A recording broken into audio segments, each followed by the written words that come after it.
Israeli নিরাপত্তা মন্ত্রী সভার অনুমোদনের পর গাজা শহরে অতিরিক্ত সেনা মোতায়েনের সিদ্ধান্ত নিয়েছে তেল আবিব।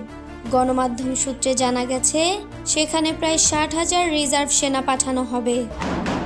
অন্যদিকে আঞ্চলিক মধ্যস্থকারীদের দেওয়া যুদ্ধবিরতির প্রস্তাবে সম্মতি জানিয়েছে হামাস।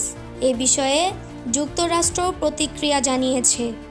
সাংবাদিকদের প্রশ্নের জবাবে হোয়াইট হাউসের প্রেস সেক্রেটারি ক্যারোলিন লেভিডান্স জানান, প্রেসিডেন্ট ডোনাল্ড ট্রাম্প ইতোমধ্যেই সামাজিক যোগাযোগ মাধ্যমে যুদ্ধবিরতির পক্ষে মত প্রকাশ করেছিলেন।